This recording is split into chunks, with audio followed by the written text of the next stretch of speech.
আসসালামু আলাইকুম প্রিয় শিক্ষার্থী বন্ধুরা, আজকে আমি তোমাদেরকে পঞ্চম শ্রেণীর 100 পৃষ্ঠার 3 নং প্রশ্নের সমাধান করে দেখাবো।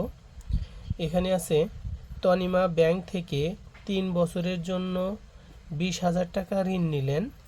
বার্ষিক মুনাফার হার 6%। 3 বছর পর সে কত টাকা মুনাফা দেবে? অর্থাৎ আমাদেরকে এবার মুনাফা বের করতে বলা হয়েছে। আমরা মুনাফাটা বের করব। আমরা জানি শতকরা অঙ্কের ভিতরে বিশেষ করে 4টা জিনিস থাকে। 1 হচ্ছে মুনাফা, 2 হচ্ছে মুনাফার হার, 3 হচ্ছে সময় এবং 4 হচ্ছে আসল। এই 4টা জিনিস নিয়েই শতকরা অঙ্ক হয়। তো এখানে কি কি দেওয়া আছে? এখানে 20,000 টাকা দেওয়া আছে, 3 বছর দেওয়া আছে, 6% দেওয়া আছে। শুধু একটা জিনিস নেই, সেটা হচ্ছে মুনাফা কত সেটা নেই। অর্থাৎ মুনাফাটা আমরা বের করব।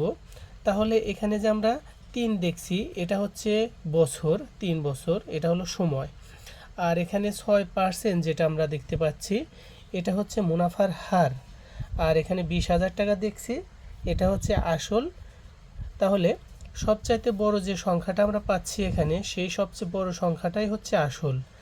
আর মুনাফার হার কত পাচ্ছি, যেটার সাথে পার্সেন্ট লেখা আছে সেটাই হচ্ছে মুনাফার হার। আর সময় কত পাচ্ছি, এখানে 3 বছর লেখা আছে, তাহলে 3 বছরটাই হলো সময়। আর আমরা যেটা বের করব সেটা হচ্ছে মুনাফা কত, সেটা আমরা বের করব। তাহলে আমরা সরাসরি অঙ্কে চলে যাচ্ছি। তাহলে এখানে আমরা প্রথমেই লিখে নেব, দেওয়া আছে আসল। আসল কত দেওয়া আছে? আসল দেওয়া আছে 20,000 টাকা। এখানে আমরা 20,000 টাকা লিখে নেব। আসল হচ্ছে 20,000 টাকা। আর মুনাফার হার দেওয়া আছে কত? 6 টাকা, অর্থাৎ 6% মানে 6 টাকা। এখানে আমরা 6 টাকা লিখে নিচ্ছি। আর সময় দেওয়া আছে কত?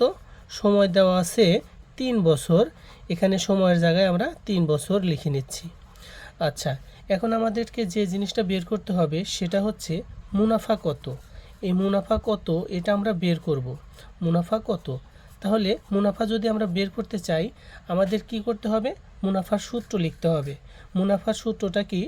এখানে আমরা লিখে নিচ্ছি। আমরা জানি, এখানে আমরা লিখে নেব মুনাফার সূত্র। এখানে আমরা জানি লিখে কি লিখব?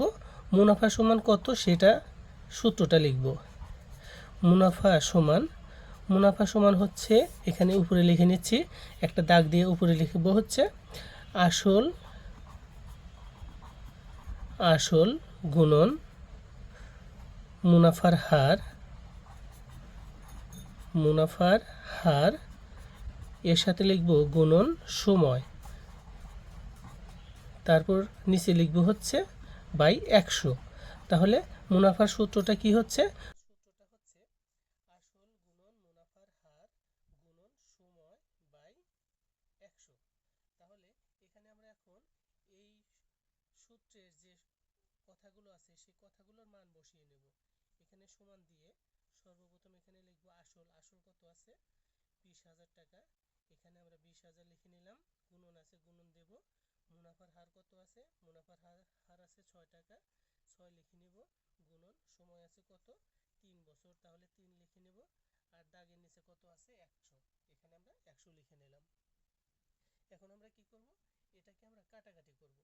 কাটাকাটি করলে কত পাবো? যদি এটাকে 100 দিয়ে কাটি, 20,000কে যদি 100 দিয়ে কাটি কত হবে? এখানে দেখাচ্ছি, 20,000কে 100 দিয়ে কাটলে এখানে 200 হবে।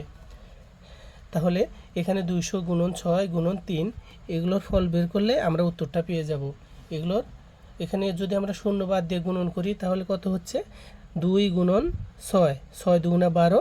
আর হচ্ছে এর সাথে যদি 3 গুণন করি, 3 বারং 36 হয়। এখানে 36 হচ্ছে, সেই সাথে আরও 2টা শূন্য এখানে দিয়ে দিতে হবে। এখানে আমরা টাকা লিখব। তাহলে আমরা কত টাকা মুনাফা দেব? 3,600 টাকা মুনাফা দেব। ধন্যবাদ। প্রিয় শিক্ষার্থী বন্ধুরা, এরকম প্রতিদিন নিত্য নতুন ভিডিও পাওয়ার জন্য সহজ গণিত চ্যানেলটি সাবস্ক্রাইব করে সহজ গণিতের সাথেই থাকো।